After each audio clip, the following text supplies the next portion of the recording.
Assalamualaikum warahmatullahi wabarakatuh. Perkenalkan, nama saya Jasmine Naila Hafiz dengan NIM 2209681 dari kelas 2A PSTI. Mungkin mengurutkan data dengan jumlah yang sedikit merupakan hal yang mudah. Kita dapat mengurutkan secara manual. Namun, bagaimana apabila kita memiliki data yang jumlahnya sangat banyak, misal kita katakan 1000 atau bahkan lebih? Jawabannya, tidak mungkin kita mengurutkan secara manual. Oleh karena itu, diperlukan algoritma pengurutan atau algoritma sorting untuk mengurutkan data-data tersebut.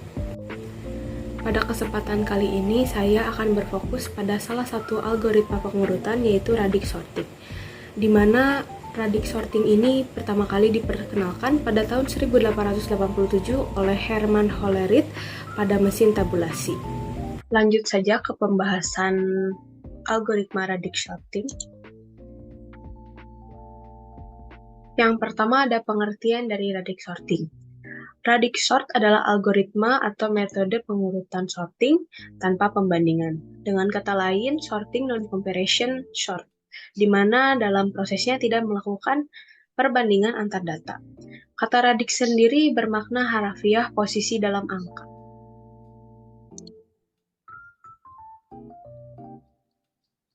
Lalu ada jenis dari radix sort.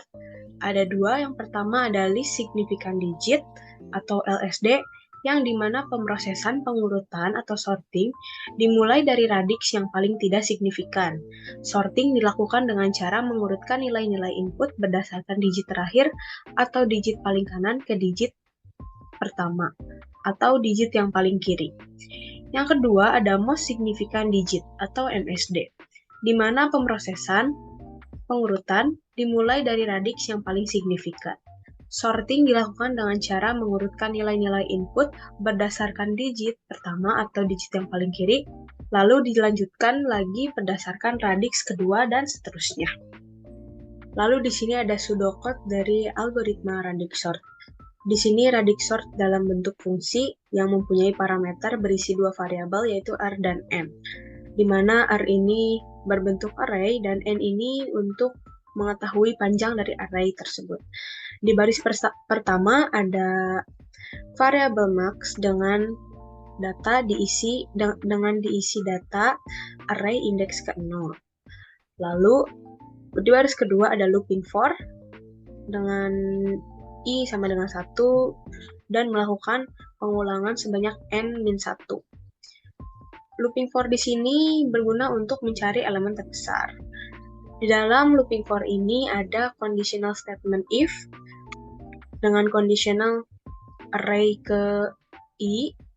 Jika elemen array ke i lebih besar daripada nilai max, maka nilai max di-replace oleh elemen tersebut.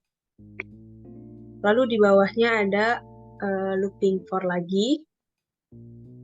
Dan di sini kita memanggil fungsi counting sort karena di dalam radix sort terdapat proses counting sort. Lalu plus dikali 10 dan loopingnya selesai.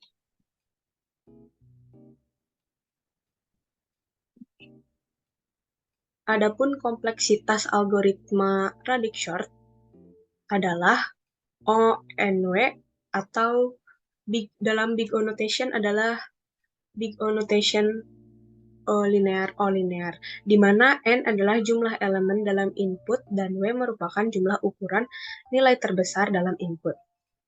Algoritma radix sort ini sangat efektif untuk barisan data yang berukuran pendek.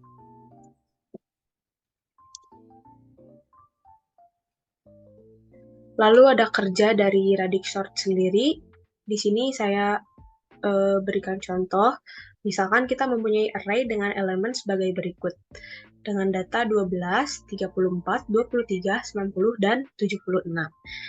Kita inputkan ke dalam array, karena array dimulai dari 0, dan kita mempunyai 5 data, maka array diisi sampai indeks keempat. Lalu di sini kita mempunyai array yang panjangnya 10 dengan nama counting array. Di sini kita memasukkan data ini, array ini ke sini, tetapi kita melihat dari digit yang paling kanan dulu. Misal ini 76, 6 ini elemen ini masuk ke indeks count array yang ke-6. Untuk yang 90, karena digit keduanya 0, maka masuk ke indeks ke-0. Untuk digit 23, karena digit terakhirnya 3, masuk ke indeks ke-3. Untuk digit 34, karena digit terakhirnya 4, elemen ini masuk ke indeks ke-4, dan yang terakhir ini 12 memiliki digit terakhir 2, maka data ini masuk ke indeks kedua.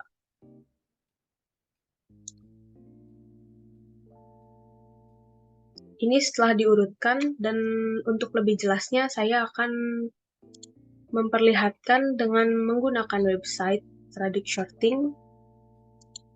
Sebentar.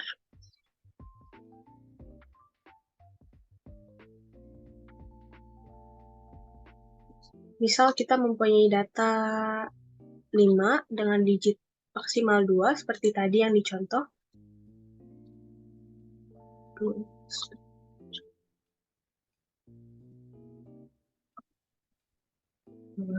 Kita isi dengan 12, 23, 34, 76, dan 90. Di sini kita run untuk mengetahui cara kerja dari Radix-Shorting. Starting Radix-Short, kita akan memulai dari digit yang paling kanan ke kiri.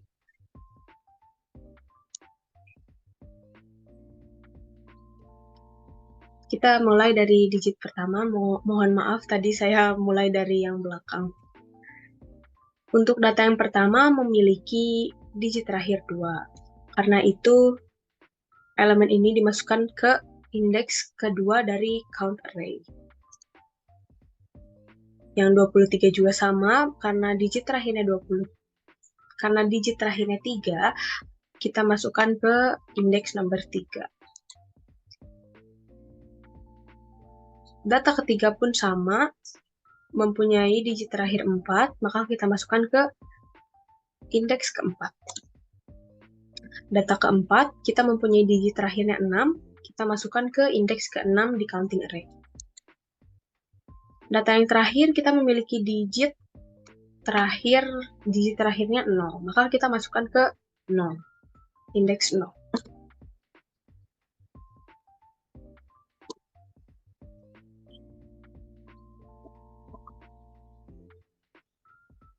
Di sini kita akan menjumlahkan setiap elemen dalam indeks. 0 ditambah 0 tetap 0. Kita menambahkannya dari array, misal array 0 ke 1 ke sebelahnya. Sekarang indeks ke 1 ditambah indeks kedua sama dengan 1. Maka di indeks kedua tetap 1. Indeks 2 ditambah indeks 3 sama dengan 2. Jadi indeks 3 sekarang berisi 2. Seterusnya 2 ditambah 1, 3. 3 ditambah 0, 3.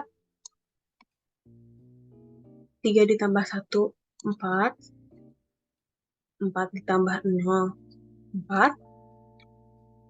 4 ditambah 0, 4. Dan terakhir, 4 ditambah 0 sama dengan 4.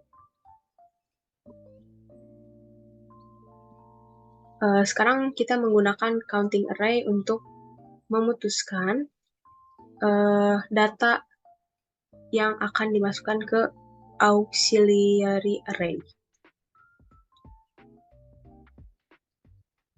Dari digit yang paling kanan, 90 memiliki digit terakhir 0, maka di counting array-nya 0, dan di auxiliary array-nya juga di indeks ke 0.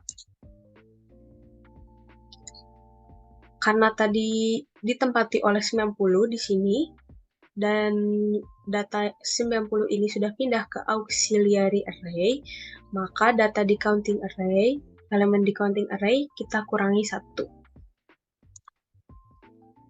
Untuk data yang kedua, 76 berada di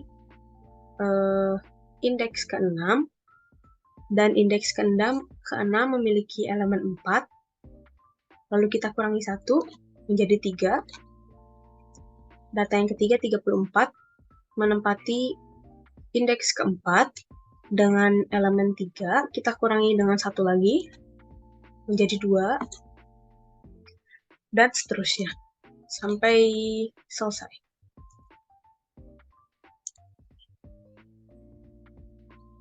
Dari hasil yang tadi, kita mendapatkan array ini ya. Lalu kita lanjut ke iterasi kedua untuk menentukan digit yang pertama ini. Karena 90 memiliki digit pertama 9, maka data 90 ini disimpan di indeks ke-9. Jadi, jika ada data yang masuk ke dalam indeks ke-9, maka data elemen di indeks ini akan bertambah 1. Untuk digit pertama data 12 memiliki digit pertama 1, maka masuk ke indeks yang ke-1. Maka elemen di indeks 1 bertambah 1. Dan selanjutnya, ini digit pertamanya 2, maka masuk ke indeks kedua. Digit pertamanya 3 masuk ke indeks ketiga, digit pertamanya 7 masuk ke indeks ke-7.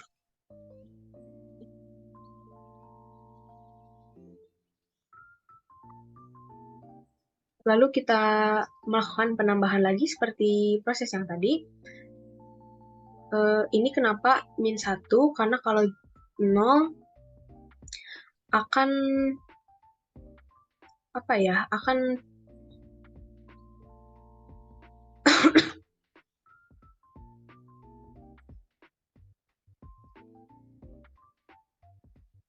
menghasilkan jumlah yang Kenapa ini min 1? Karena nanti jika 0 akan menyebabkan perbedaan jumlah elemen dalam array count. Ini kita melakukan penambahan lagi antar dua indeks dalam array count. Min 1 ditambah 1 sama dengan 0, maka indeks pertama diisi dengan 0. 0 ditambah 1 sama dengan 1, jadi indeks 2 sama dengan 1. 1 ditambah 1 sama dengan 2, indeks 3 memiliki elemen 2. 2 ditambah 0 sama dengan 2, indeks 4 memiliki 2 elemen. 2 ditambah 0 sama dengan 2, indeks 5 memiliki 2 elemen. 2 tambah 0, 2, dan seterusnya sampai selesai. Di sini kita menggunakan counting array lagi untuk memutuskan. Di sini kita menggunakan counting array untuk mengisi auxiliary array. Untuk data yang pertama, ini 7 mempunyai digit pertama 7 yang ditempati di indeks ke-7. Karena ini di sini 3, kita pindahkan ke sini 3. Dan ini berkurang 1.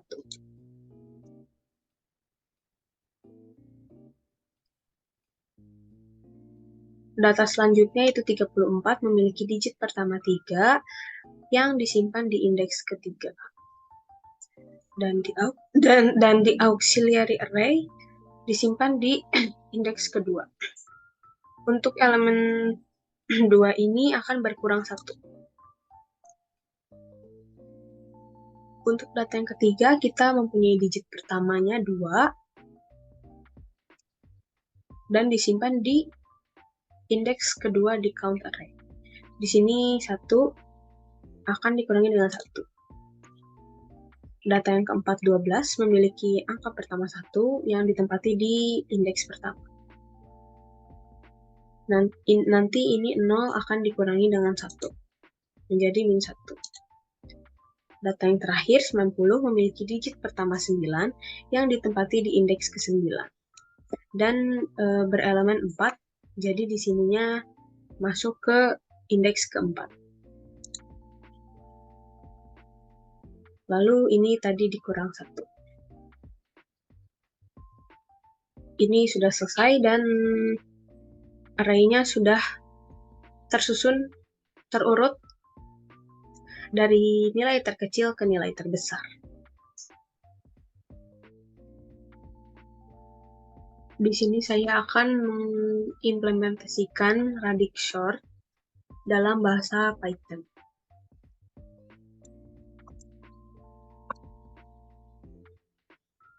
Dikarenakan dalam Radix Short ada counting short, maka kita akan membuat counting short terlebih dahulu.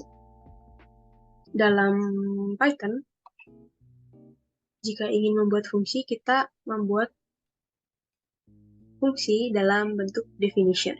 Kita beri nama counting short. Di sini counting short mempunyai parameter yang berisi 2 variabel. Saya beri nama add dan place. Lalu di baris pertamanya diinisiasikan data size untuk menghitung panjang array. Yang kedua ada output. Saya simpan data indeks ke-0 dikali size. Variabel output adalah variabel untuk keluaran nantinya. Lalu yang ketiga ada count. Saya simpan dengan indeks ke-0 sama seperti yang tadi, tapi kali ini dikali dengan 10. Karena array count itu memiliki 10 indeks yang dimulai dari 0 sampai 9. Lalu di bawahnya kita membuat looping for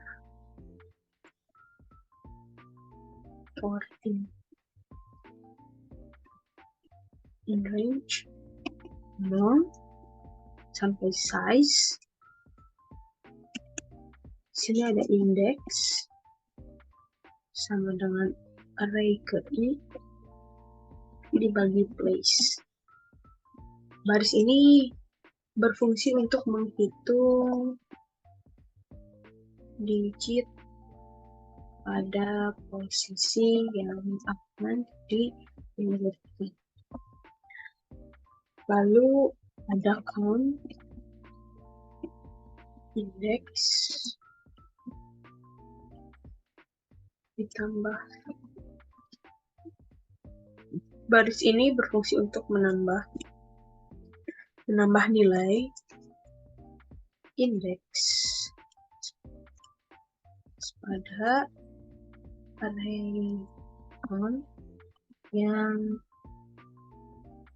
array count sesuai digit yang dihitung sebelumnya. Looping for yang ini sampai sini selesai, lalu kita lanjut ke looping for yang kedua. For i in range 1 sampai 10. 1 sampai 10.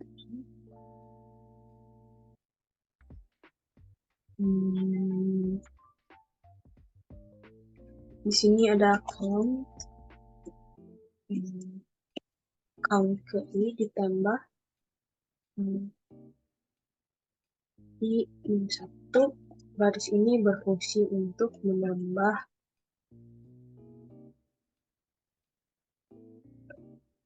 salah.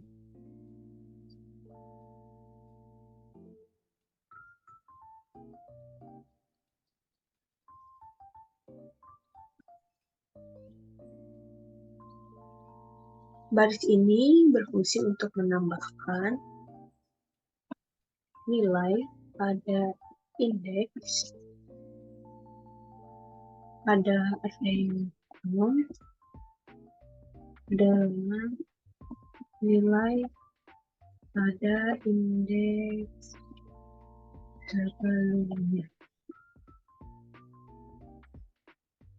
Lalu di sini ada i sama dengan size dikurangi 1.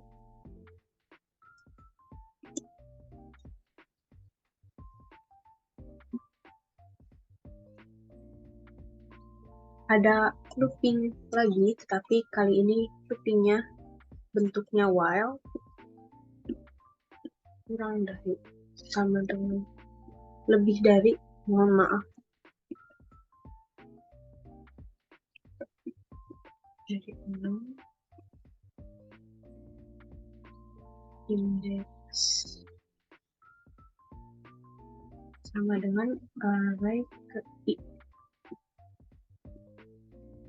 dibagi dengan place.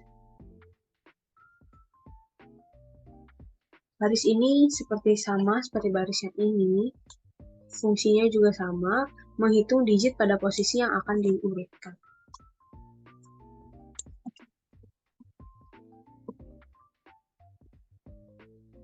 Lalu ada output.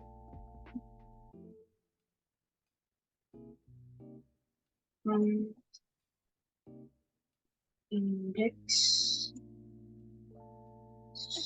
ini 1.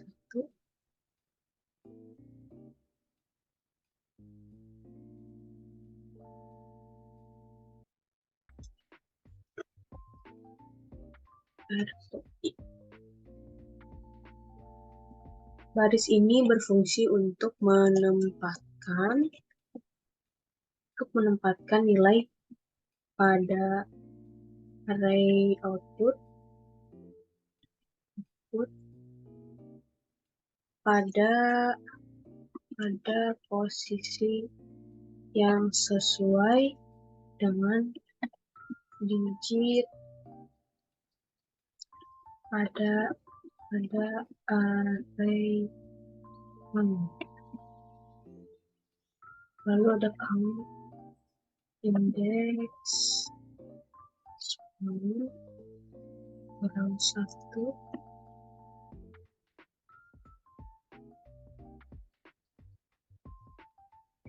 Baris ini berfungsi untuk mengurangi nilai indeks yang sudah ditempatkan pada output array. Lalu i-nya kita kurangi dengan 1. Ini untuk melanjutkan ke elemen selanjutnya.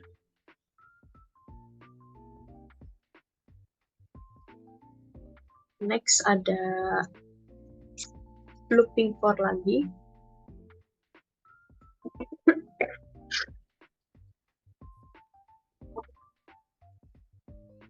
Ada looping lagi for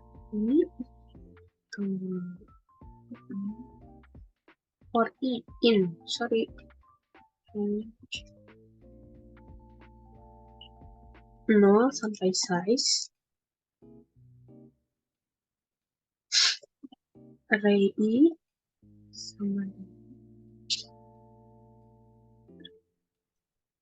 sama dengan output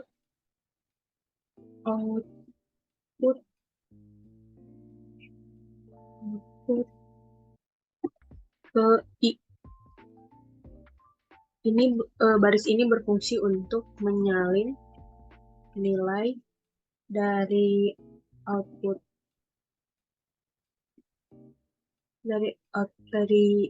ke variabel array. Lalu di sini kita membuat fungsi radix sorting karena counting sortnya sudah selesai. Kita samakan dengan tadi, fungsinya dengan jenis definition. Kita beri nama radix sort dengan parameter yang memiliki satu variabel. Di sini saya inisiasi max element untuk mencari nilai terbesar pada array. Cari elemen terbesar di array. Lalu saya inisiasi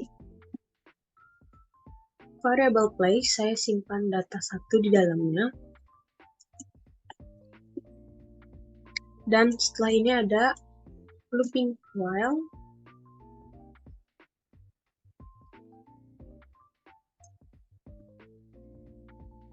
Ini value place.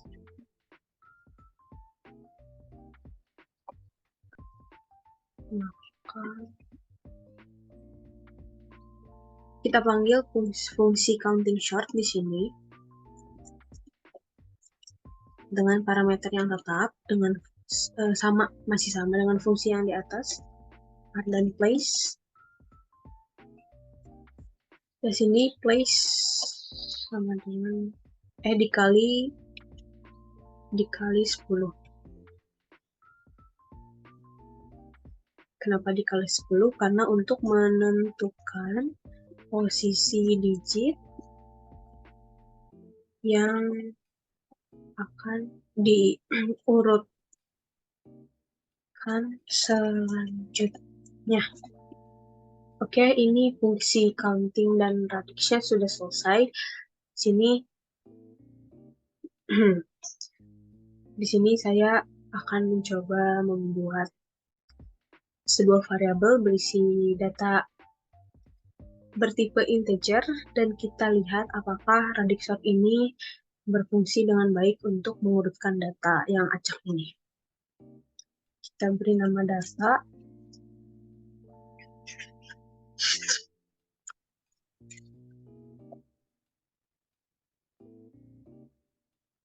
Kita pilih secara random saja 54, 90, 12, 6, dan 98. Lalu kita di sini memanggil fungsi radix short dengan data ini. Kita menggunakan data yang ini. Jadi data ini akan dieksekusi oleh fungsi ini, fungsi radix short.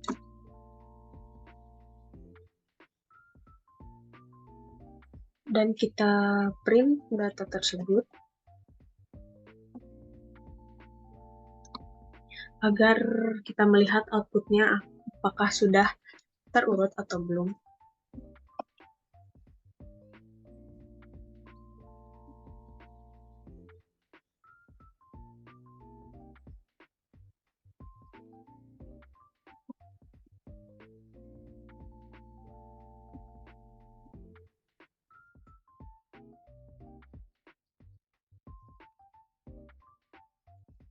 Setelah kita save data ini, file ini, kita akan coba run. Ini saya sudah membuat variabel data yang acak, apakah akan terurut dari terkecil sampai terbesar.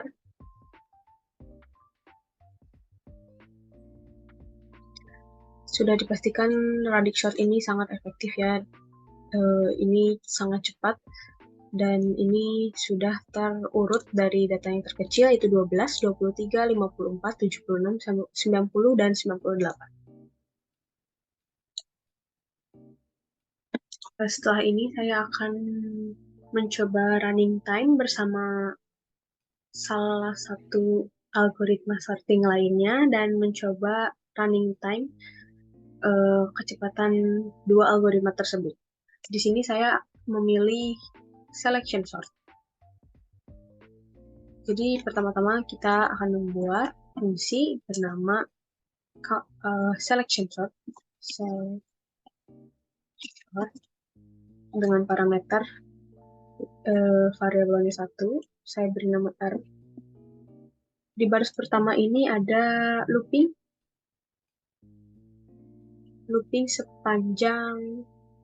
selama panjang array.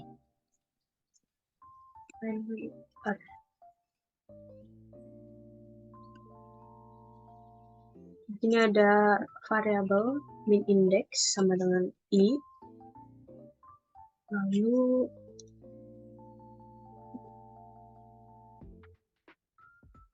dalam looping for outer ada looping inner juga. Looping for sama ditambah sama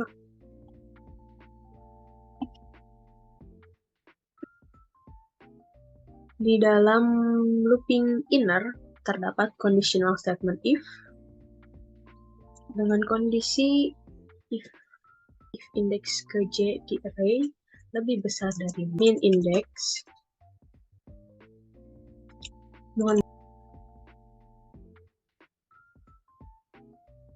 min index nilainya akan berubah menjadi j, akan di replace menjadi nilai j.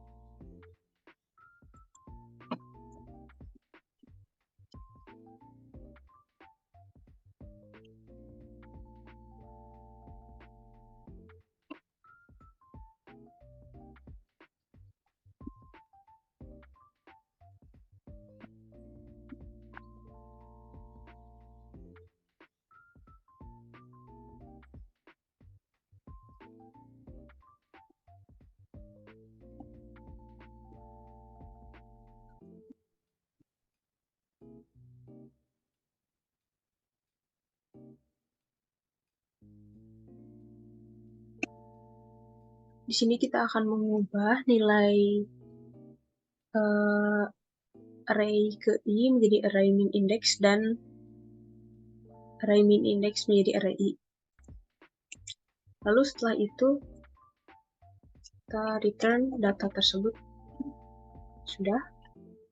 Saya akan bandingkan dengan radix sort. Ini fungsi untuk selection sort sudah selesai. Karena tadi saya sudah bikin, saya akan mengcopy saja dari sini.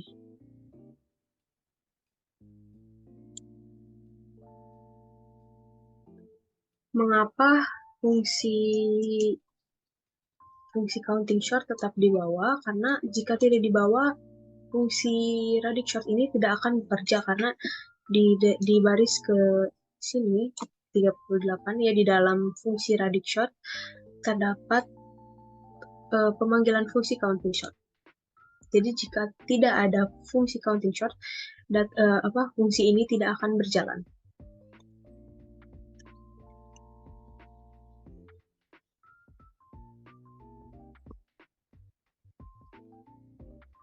Karena di sini kita akan membandingkan kecepatan dua algoritma ini, maka kita akan mengimport library time import time.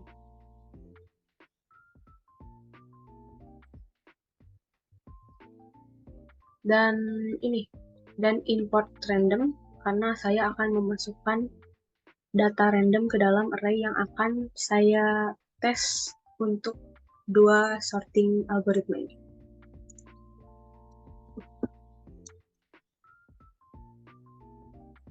Saya namakan data, variabelnya bernama data, dengan ini random, int. Saya memasukkan tipe data integer dengan range angka 1 sampai 100 dulu. Ini di dalam sini juga ada looping karena data random ini akan mengisi indeks pada array data. 40 in range. Saya akan coba terlebih dahulu 1000 data. Start time.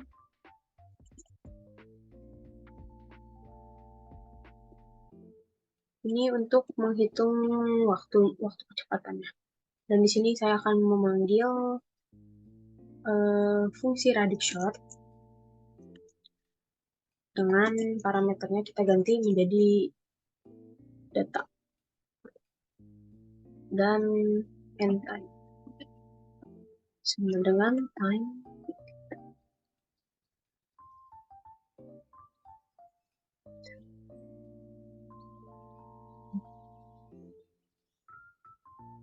ini kita tambahkan print untuk melihat keluaran dari waktu yang dibutuhkan Radixort.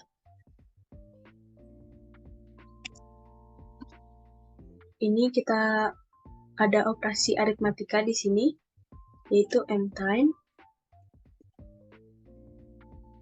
dikurangi start time. Ini bertujuan untuk mengetahui seberapa cepat atau lamanya algoritma ini berjalan. Start time.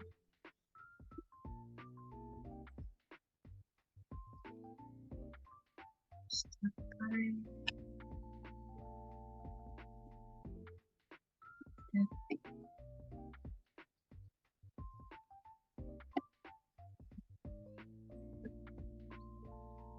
Dan saya akan mencoba juga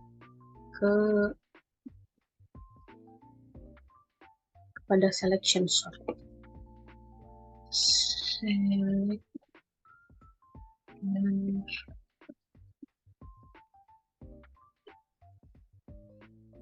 Kita save terlebih dahulu running time-nya.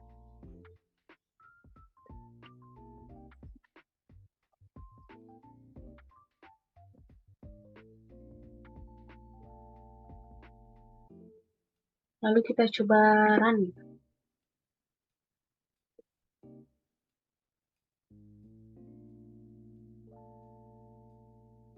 Ini kecepatannya sudah terlihat. Oh, mohon maaf, ini seharusnya selection.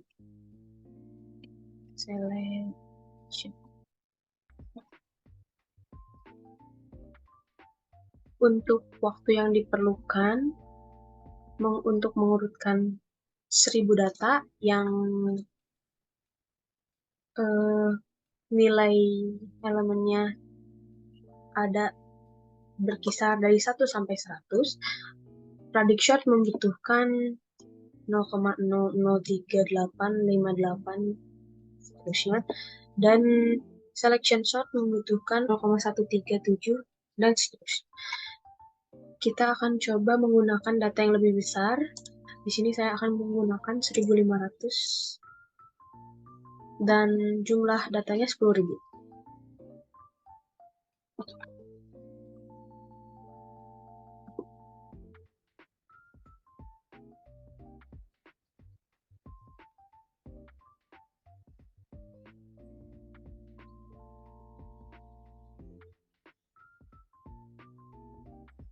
Wah, sangat lumayan sekali ya bedanya.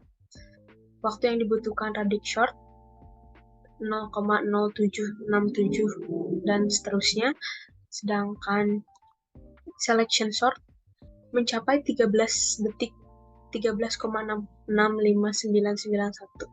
Ini termasuk cukup lama ya, karena pasti orang-orang ingin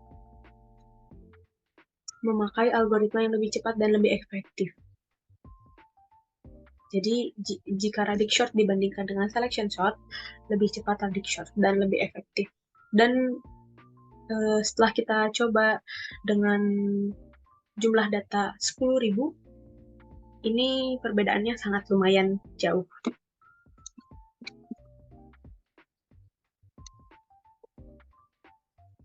Lanjut ke kelebihan dan kekurangan dari Radixort. Saya akan pindah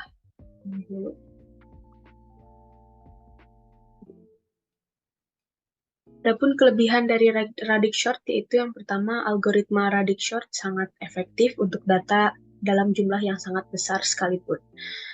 Dan konsep algoritma mudah dipahami. Algoritma Radix-Short mengurutkan data berdasarkan digit dan tidak melalui proses perbandingan yang cenderung sulit dipahami. Dan kekurangan dari Radix-Short adalah realisasi program untuk algoritma Radix-Short tidak semudah memahami konsep dasarnya.